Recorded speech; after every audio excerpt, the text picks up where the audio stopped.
Buenas, en el capítulo de hoy hablaremos de el derecho constitucional de la mano o asociado o desarrollando el derecho tributario.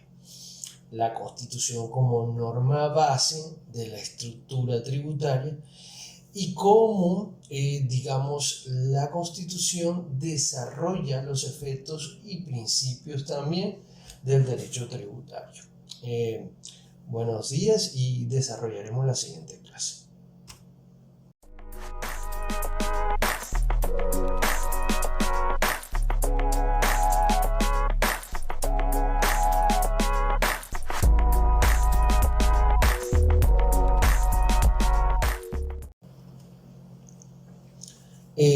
Esta área o este espacio interpretativo del derecho se llama constitucional tributario, pero específicamente hoy nos referiremos a los impuestos nacionales. Estos temas los clasificamos en dos formas: lo relacionado en la Constitución con los impuestos territoriales y el desarrollo en los impuestos nacionales, aclarando que el desarrollo de las competencias en materia de impuestos nacionales está principalmente en el Congreso y el desarrollo de la autonomía administrativa de los municipios, distritos, departamentos y demás entidades territoriales que se sigan desarrollando está en la competencia en los cuerpos colegiados administrativos de estas entidades. Entonces, analizando impuestos nacionales, arrancamos de manera principal por donde debe de arrancar cada estudio normativo de normas nacionales, que es el artículo 1. Como lo hemos explicado en nuestros anteriores videos, nuestros estudios buscan desarrollar a profundidad los temas con el vocabulario más sencillo, básico. Estos son cursos específicamente para no abogados o para personas que quieran abogados pero que tengan una base muy pequeña de la interpretación del derecho tributario. Por tal razón queremos llegar a más personas y tratamos de tener un vocabulario muy básico. Así que para que todos nos entiendan. Entonces, todo estudio normativo que desarrollamos nosotros lo aplicamos desde la base general. Entonces siempre vamos a encontrar que nuestras normas, como aquí tengo el cursor, vamos a estudiarlo de lo más sencillo. Entonces arrancamos con la descripción del título 1. ¿Qué es el título 1? El título 1 es el primer título con el que arranca la Constitución y habla de los principios fundamentales. Los principios fundamentales se consideran en la Constitución como las normas matrices que desarrollan la constitucionalidad y que desarrollan la Constitución, las normas sobre las cuales se sustenta la base constitucional y el inicio de la estructura legal de la Constitución. El artículo 1 es el artículo que establece como la visión de la Constitución, el ser de la estructura del Estado y la base en la cual se van a desarrollar los siguientes artículos. Y arranca con el artículo 1 como un soporte del derecho tributario. ¿Por qué? Porque es un soporte, el artículo 1 es el soporte del derecho como base del Estado. Y dice: Colombia es un Estado social de derecho, es decir, en materia de estructura, es un Estado que se soporta en las normas, no en el desarrollo interpretativo subjetivo ni en el desarrollo calificativo de las entidades, sino en el desarrollo de la norma como elemento fundamental. Y sigamos a detalle diciendo: organizado en forma de república unitaria, es decir, somos una república centrada en una entidad que es el Estado colombiano, y descentralizada. Entonces esto es lo que puede llegar a confundir a algunas personas. O sea, somos una república unitaria o descentralizada, pero en la aclaración o en el desarrollo aclarativo de la misma norma dice con autonomía de sus entidades territoriales, es decir, somos centralizadas en una estructura de poder donde se le otorgan las facultades principales al presidente como estructura y representante del Estado, pero somos descentralizados administrativamente. Esto es lo que se busca, es buscar una eficiencia administrativa. Con esto queremos una eficiencia administrativa, mejorar los procesos, atender de manera particular cada caso conforme a cómo se vayan desarrollando. Entonces, esta descentralización administrativa es lo que nos permite que cada entidad territorial tenga su forma de desarrollo. Entonces, como estamos hablando de impuestos nacionales, seguimos.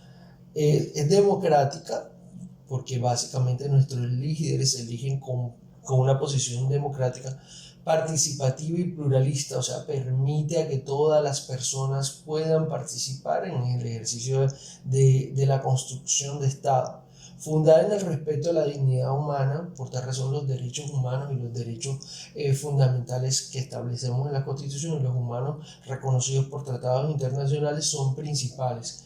Y dice que en el trabajo, y se fundamenta en la dignidad humana, en el trabajo y la solidaridad de las personas que lo integran. O sea, tenemos que tener como fuente principal trabajar en equipo, es lo que nos dice la Constitución, y la prevalencia del interés general. O sea, no buscamos desarrollar estructuras particulares, sino lo que queremos es un desarrollo integral del Estado. Entonces, el artículo 1 son simplemente 4 renglones en esta diapositiva, pero encierra la visión de nuestro Estado, el ser de nuestro Estado y nuestra base normativa. En un solo artículo resume todo el ser de nuestro Estado. Por eso cada norma en este país, y en especial las normas de derecho tributario que se soportan en una base, digamos, constitucional, tienen que tener este soporte como elemento principal.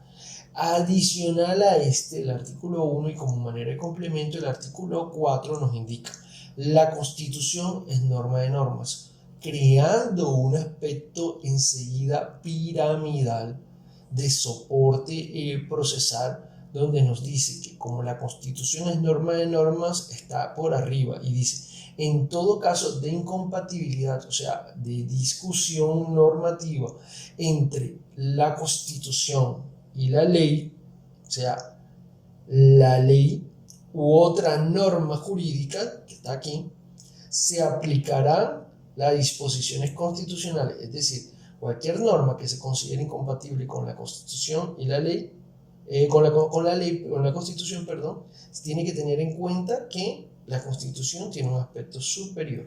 Y el mismo artículo 4, de la mano con el artículo 1, redebate cualquier discusión. Entonces, siempre que estudiamos un tema en materia tributaria, tenemos que comenzar por aquí, diciendo: tanto las competencias territoriales como las nacionales, como las competencias del tributo, como el desarrollo de los mismos tributos tienen este soporte.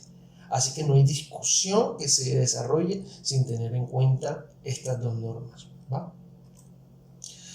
Entrando ya al modo de profundidad, como tenemos claro que somos un Estado, digamos, como el desarrollo del artículo 1, como un Estado social de derecho, la ley es el desarrollo de la estructura del Estado. La Constitución nos da el inicio interpretativo y la ley los complementa. Entonces, en materia de impuestos territoriales, de impuestos nacionales, perdón, el artículo 150 establece: corresponde al Congreso hacer las leyes. O sea, aquí vamos a ver unos aspectos. Arrancamos con las leyes como forma natural. Vamos a desarrollar cómo naturalmente se desarrolla un Estado y cómo excepcionalmente se desarrolla. Pero arrancando en el capítulo 3 vamos a ver la naturalidad del desarrollo del Estado. Y dice que corresponde al Congreso hacer las leyes. No dice que corresponde a otras entidades, sino competencia exclusiva del Congreso. Por medio de ellas se ejercen las siguientes funciones y enseguida determinamos las funciones. Si se dan cuenta, estamos hablando del artículo 150, pero solo sacamos como norma relacionada con el tema específico de impuestos nacionales los numerales 11 y 12. Y mire lo que dice. El numeral 11, establecer las rentas nacionales y fijar los gastos de la administración. Es decir, el artículo 150 en su numeral 11 entrega competencia específica en el Congreso para establecer las rentas nacionales. ¿Y qué son las rentas nacionales? Son las fuentes de ingresos de la nación. No se le está otorgando hasta este momento, el 150, ninguna facultad a otra entidad, sino exclusivamente al Congreso para establecer cuáles van a ser las rentas por las cuales se sostendrá la nación. Entonces dice, establecer las rentas nacionales y fijar los gastos de la administración, en su numeral 11. Y en su numeral 12 dice, establecer las contribuciones fiscales excepcionalmente, las contribuciones parafiscales en los casos y bajo las condiciones que establezca la ley. Es decir, que tanto en el numeral 11 como en el numeral 12 no se tendrán en cuenta ningún tipo o ningún tipo de forma para establecer tributos que no sea la ley. ¿Ya? No se considera ningún tipo de tributo adicional que no pueda ser tramitado antes por la ley. Entonces, entendiendo el artículo 150, numerales 11 y 12, solo se entrega facultades al legislador de establecer tributos, tanto de rentas nacionales como, para el caso específico, como de rentas territoriales. No se traslada en otras personas. Aclaremos, el artículo 150 es el que entrega la competencia de legalidad a la ley para establecer tanto rentas nacionales como el numeral 11 como contribuciones fiscales. Desarrollando el mismo capítulo, entendemos que la forma tradicional para crear tributos, modificarlos, adicionarlos, establece la misma Constitución, es el artículo 150 por intermedio del Congreso. Pero existe una forma no tradicional y para el caso específico se delimita y se describe de la misma forma como excepcional, y lo dice el capítulo 6, y dice, de los estados de excepción, artículo 212. ¿Por qué traigo, voy a iniciar con el 212, ¿por qué traigo esto? Porque nuestro estudio de, digamos, constitucional tributario tenemos que conocer claramente las formas como se desarrollan los tributos y las formas como no se desarrollan los tributos, y cuando sigue un giro ordinario, que es lo que expresa el artículo 150, y cuando sigue un giro excepcional. Entonces, cuando hablamos de estado de excepción, no se nos puede olvidar que la misma palabra nos está dando la señal. O sea, es lo excepcional, lo no común, lo inhabitual, lo no constante, lo diferente. Entonces, cuando se presenta un estado de ese tipo, que es decir, situaciones que nos llevan a ese tipo, la Constitución establece unos parámetros. Y en este caso, en Colombia aparecen 3 tipos de estado de excepción: conmoción exterior, estado de guerra exterior y estado de emergencia económica. Esos están en el capítulo que corresponde al capítulo 6. Dice de esta descripción, arrancamos con el 212. Vamos a leer a detalle, pero explicando algunas cosas. Y dice, el presidente de la República, con la firma de todos los ministros, podrá declarar el estado de guerra exterior. ¿Por qué estamos hablando de guerra? Porque, como primero ya sabemos, un estado de excepción, pero es un estado de excepción donde se pueden crear o modificar tributos de una forma excepcional, o adicional a eso, tomar esos tributos para, digamos, desarrollo del funcionamiento del Estado, y no específicamente para, digamos, la estructura tradicional. Entonces, aquí podemos ver que una entidad nacional, en medio de una guerra exterior, le puede quitar los tributos a un municipio o a un departamento para tomarlo como prioridad para la guerra. Entonces dice, mediante la declaración, el gobierno tendrá la facultad estrictamente necesaria para repeler la agresión, defender la soberanía, atender los requerimientos de la guerra y procurar el restablecimiento de la normalidad. Entonces, el estado de excepción busca primero defendernos, y para defendernos se agotan todos los recursos nacionales y buscar recursos correspondientes digamos, a las actividades naturales de otras entidades territoriales. Y dice, los decretos legislativos que edite el gobierno suspenderán las leyes incompatibles con el estado de guerra. Es decir, en medio de este estado de excepción, se pueden crear decretos para quitarle tradición o desarrollo natural del Estado. Y dice, suspenden las leyes incompatibles con el estado de guerra y rigen durante el tiempo donde señalen y dejan de tener vigencia tan pronto como se declare la restablecida normalidad. Es decir, que en un estado de guerra lo constante es lo anormal, y por lo constante es lo anormal es la base jurídica para no solo crear más tributos, sino que al mismo tiempo tomar los recursos de otros tributos para sí. ¿ya? Para la nación. El artículo 215 también hace parte del estado de excepción, pero es un estado de excepción relacionado con la emergencia económica. Y en este sí hay más especificidad, porque no se hace tanto por la urgencia que manifiesta una guerra, sino por la urgencia que puede especificar una emergencia económica.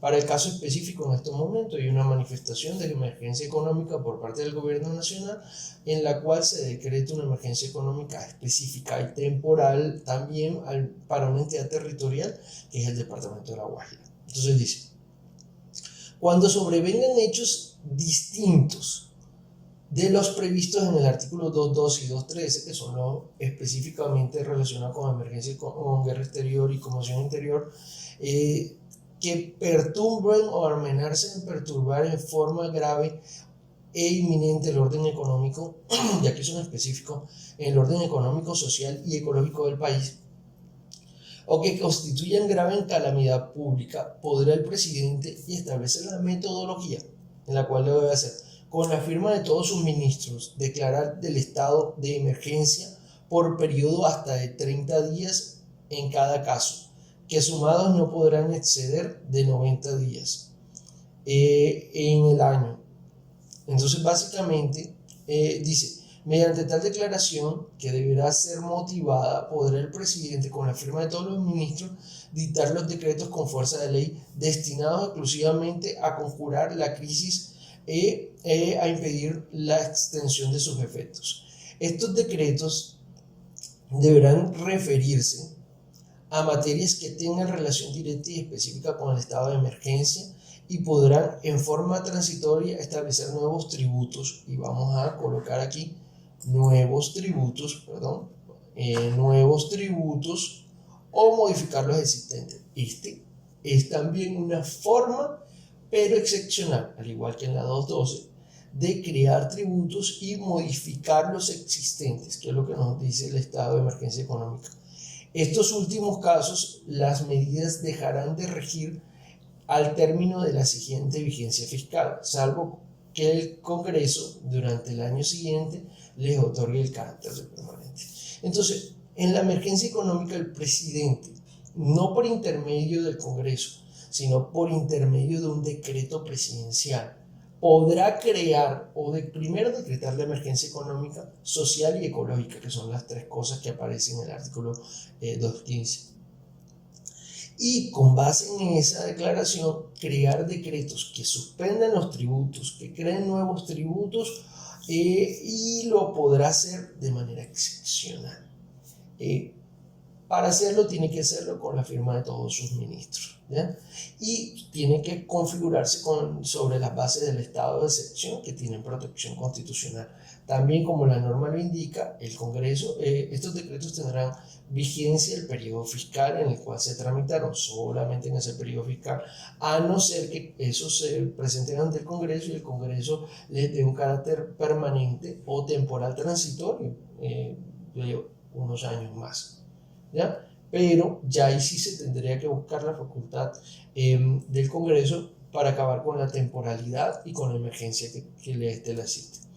Dice, el gobierno en el decreto que declare el estado de emergencia señalará el término dentro del cual va a hacer uso de las facultades extraordinarias a que se refiere este artículo, y convocará al Congreso si éste no se hallara reunido para los 10 días siguientes al vencimiento de dicho término. Todos estos son los parámetros procesales sobre los cuales se debe regir la emergencia económica, social y ecológica. El Congreso examinará hasta por un lapso de 30 días prorrogables por acuerdo de las dos cámaras el informe motivado que le presente el gobierno sobre las causas que determinen el estado de emergencia y las medidas adoptadas, y se pronunciará expresamente sobre la conveniencia o oportunidad de las mismas. O sea que tanto los decretos de emergencia económica en guerra como los de emergencia económica, social y ecológica tienen una auditoría del Congreso, que es el que prácticamente está perdiendo sus facultades naturales, entregándole facultades excepcionales al Ejecutivo por intermedio del presidente para que cree, modifique y desarrolle tributos desde un punto de vista temporal hasta solucionar o una visión de solución de la emergencia económica. Entonces, ya analizando las dos formas, cómo se podrían desarrollar tributos, tanto de manera tradicional como de manera excepcional, seguimos en la estructuración digamos, los elementos. Aquí habla de la organización territorial, habla de las disposiciones generales y enuncia el artículo 287. Pero el artículo 287, como una norma del constitucional tributario, tiene más relación directa con la autonomía de las entidades territoriales. Las enunciamos de forma somera aquí porque hemos hecho un video donde las clasificamos de forma específica.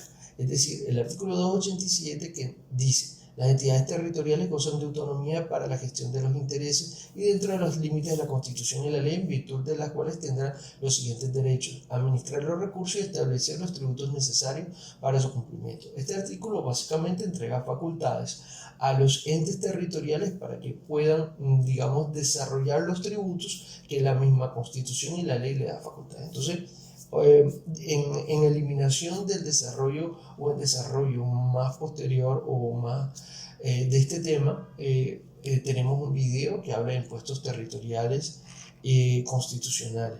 Entonces, pues, avancemos.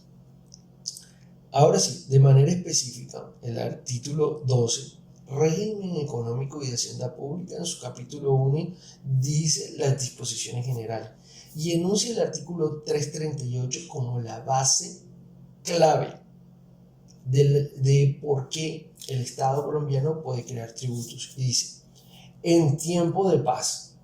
Arrancando con esa palabra, nos entran a comparar los dos momentos en los cuales el Congreso crea sus tributos, que es digamos, por intermedio del artículo 150, y excepcionar cuando se puedan crear tributos o modificarlos, que son los establecidos, como anteriormente lo mostramos, en el 212 y en el 215, ¿ya?, de la Constitución, que pertenecen al correspondiente estado de excepción.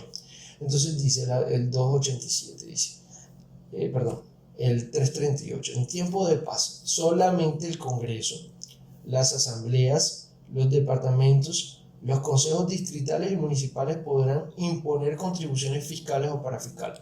Para el caso que nos ocupa, de impuestos nacionales, dice: en tiempo de paz solamente el Congreso. Este artículo ratifica de manera natural las facultades entregadas al Congreso en el artículo 150. Es como una confirmación, pero este es el artículo que establece el sistema de legalidad de Colombia, ¿ya? Que establece la parte de Hacienda Pública y entrega la facultad específica en el Congreso. Y dice: la ley, o sea, dice solamente por intermedio de la ley, ¿ya? Aunque desarrolla en la norma las ordenanzas y los acuerdos, dice: deben fijarse directamente los sujetos activos, pasivos, hecho generador, base gravable y las tarifas. No solo me dice que la ley, por intermedio de la ley, puedo desarrollar o crear tributos, sino que también me especifica que esos tributos en el desarrollo de la ley tienen que tener unos elementos. ¿Qué pasa? Solo pueden, para poder entender un tributo, no solo es crear el tributo, sino desarrollar elementos interpretativos prácticos, porque si no se queda en la creación del tributo y en una facultad muy subjetiva del Ejecutivo. Entonces al legislativo no solo se le entregó la facultad de hacer el tributo, sino para los impuestos nacionales desarrollar esos mismos elementos. Y aquí vemos que la Constitución se tomó el trabajo de clasificar cuáles son los elementos que deben contener mínimo. Si hay otros elementos adicionales, pero mínimo los elementos debe contener el sujeto activo, que por lo general siempre es la entidad nacional, para el caso específico que estamos hablando, ¿ya?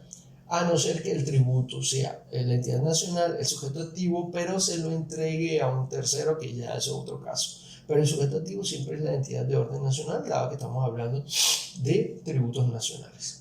El sujeto pasivo es la persona a la cual va dirigida el tributo, es decir, el contribuyente como tal.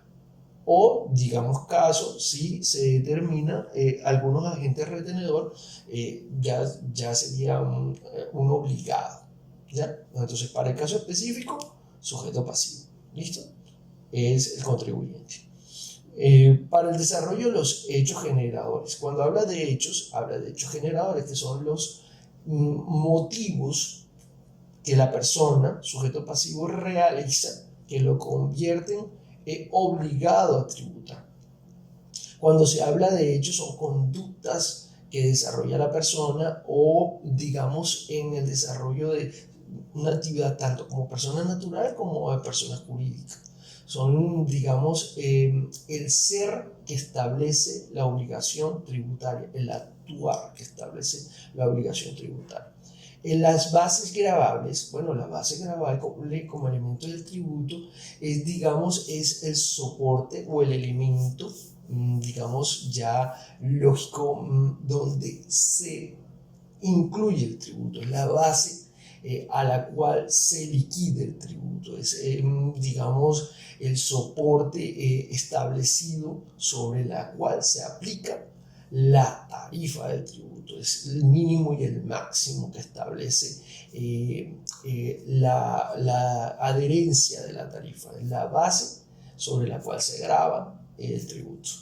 Y la tarifa es la particularidad, es decir, el elemento determinante que aplica el tributo. Entonces, vamos a traer un ejemplo para desarrollar. La base gravable y la tarifa son elementos que van de la mano, pero la base gravable es el que establece, digamos, el rango sobre la cual entra el tributo, y la tarifa es la particularidad relacionada con el hecho generador. Un ejemplo como tal digamos, de bases gravables y la tarifa. Apliquémoslos a impuestos nacionales. Para el caso específico, el IVA. El IVA es el impuesto al valor agregado. Entonces, la base sobre la cual se aplica el IVA es el valor del producto. Dependiendo al tipo de producto, ese producto tendrá diferentes tipos de tarifa. Hay una tarifa general, que para Colombia es el 19%, pero hay unas tarifas variables que tienen que ver con el tipo de producto y también sobre el tipo de servicio. Entonces, las tarifas no siempre son constantes, varían dependiendo de la calidad sobre la cual se va a ofrecer el bien o servicio. Pero la base gravable siempre es, digamos, el margen de cálculo, es el objeto sobre el cual aplicamos la tarifa. En el ejemplo del IVA es el valor del producto. En el ejemplo del impuesto a las rentas pueden constituir, digamos, el valor correspondiente a los ingresos que puede obtener la persona, y sobre eso se le aplican las tarifas en relación a la cantidad de ingresos o a la obligación de cada persona.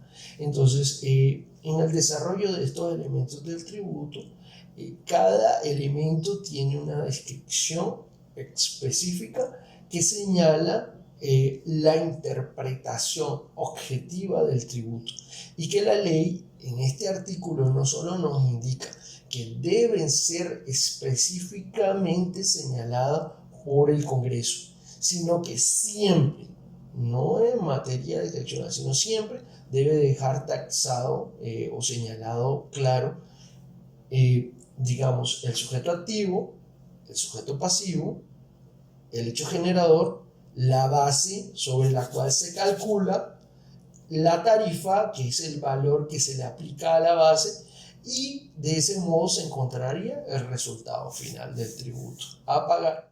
Teniendo digamos, la descripción específica de las normas de orden nacional que desarrollan los tributos nacionales, sabemos que cualquier discusión con relación a por qué el Estado coloca tributo, cuáles son las competencias que establecen los tributos, hasta dónde llega la obligación tributaria, están explicadas y desarrolladas en la Constitución.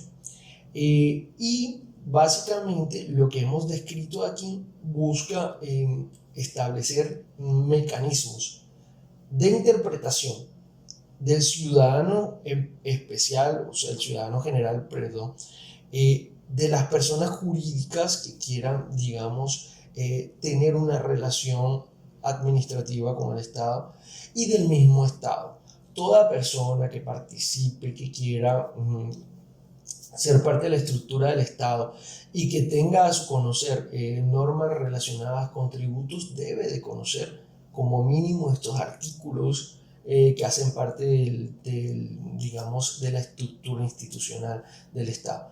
¿Qué nos quedó pendiente? Los principios tributarios, pero eso van a ser parte de otro video, ¿ya? Los principios sobre los cuales se basa la estructura tributaria del Estado y que hacen parte de la Constitución. Entonces, eso va en un nuevo video donde vamos a explicar no solo cada uno de los principios, sino el propósito de los mismos. Muy agradecido por la atención. Cualquier comentario, duda, crítica, si creen que me faltó una norma, si dicen podemos profundizar más en este tema, déjenlo en la caja de comentarios para enriquecer más los videos. Muchas gracias. Si tienen la necesidad de profundizar en la interpretación constitucional para impuestos territoriales, también tenemos otro video que está montado en este canal. Y pues la idea es entregarles más suministros para que puedan entender mejor los temas financieros y tributarios. Y también se está estableciendo como un mecanismo para facilidad interpretativa en los concursos de méritos. Muchas gracias.